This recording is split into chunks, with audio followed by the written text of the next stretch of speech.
नमस्कार दोस्तों, मैं हूं नवीन पाटीदार और आप देख रहे हैं voice of MP. Bharatiya Janata party के मंडल अध्यक्ष के ऐलान के बाद अब अटकलें लगाई जा रही है कि भारतीय जनता पार्टी का नया जिला अध्यक्ष नीमच का कौन होगा, कौन कप्तान होगा। ऐसे में बात करें, जिस तरीके से खबरें निकल के सामने आ रही थी कि राकेश पप्पू का नाम तेजी से आगे बढ़ता हुआ दिख रहा था, लेकिन बीच में ये भी खबरें आई कि राकेश पप्पू का नाम तेजी से पीछे भी जो है होता हुआ दिखा और दौड़ से बाहर होता हुआ भी दिखा। अगर बात करें तो जो जानकारी सूत्रों के हवाले से निकल के सामने आ रही है, एक बार फिर राकेश पप्पू दौड़ में सबसे आगे दिख रहे हैं। अगर बात करें जिस तरीके से जो खबरें निकल के सामने आ रही थी, जो पार्टी संगठन तक खबरें पहुंची थी कि वो जो उम्र का जो क्राइटेरिया था उसके चलते जो है वे उस उम्र में फिट नहीं हो रहे थे, उनके चलते वे दौड़ से बाहर हो चुके थे। लेकिन साथ ही खबरें ये निकल के सामने आ रही है कि दस्तावेजों के आधार पर एक बार फिर वे जो है दौड़ में शामिल होते दिख रहे हैं। साथ ही जो इनके राजनीतिक जो दुश्मन है वे इस मामले को लेकर जो है खुश नजर आ रहे थे, लेकिन उनके लिए एक बार फिर बुरी खबर है कि जिस तरीके से कहा जा रहा है कि राकेश पप्पू एक बार फिर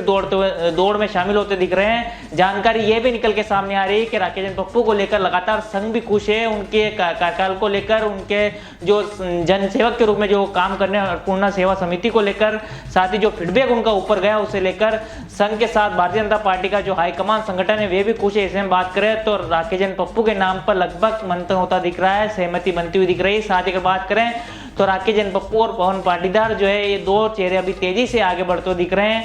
जिस तरीके से कार्यकाल दोनों का रहा उसे लेकर कहीं ना कहीं इनके नाम पर मंथन किया जा रहा है। इस वक्त की सबसे बड़ी जानकारी सूत्रों के हवाले से हम आपको बता रहे हैं कि एक बार फिर दौड़ से बाहर होने के बावजूद राकेश पप्पू दौड़ में शामिल होते दिख रहे हैं। इस वक्त की सबसे बड़ी जानकारी थी। इस तरह जानकारी के लिए बने हमारे साथ। जय हिंद, जय भारत। पहले बुर्ज खलीफा व कई 5 स्टार होटलें बनते थे एएससी ब्लॉक से, क्योंकि यह एएससी ब्लॉक पहले सिर्फ अमीरों की पहुंच तक ही सीमित था, लेकिन अब यह आम लोगों की पहुंच में भी आ चुका है। ये सब संभव कर दिखाया है बापजी एएससी ब्लॉक ने। जी हाँ, अब चाहे खेतों की मेड़ हो या मंदिरों के होटले, सभी के निर्माण में हो रहा है बापजी एएससी का उपयोग। बापजी एएससी ब्लॉक से निर्माण में होती है काफी बचत, क्योंकि इसमें ना होती है प्लास्टर की जरूरत, ना ही लगती है सीमेंट और ना ही तराई की होती है कोई आवश्यकता। बापजी एएससी ब्लॉक बहुत ही आसान तरीके से केमिकल से ही चिपक जाता है। बापजी एएससी ब्लॉक की विशेषता यह है, बापजी एएससी ब्लॉक की स्ट्रेंथ है 4.5 प्लस MPa। इसके उपयोग में स्टील का होता है बेहद कम उपयोग। इसमें कोई क्रैक नहीं आता है, टाइल्स भी लग जाती है बेहद आसान तरीके से।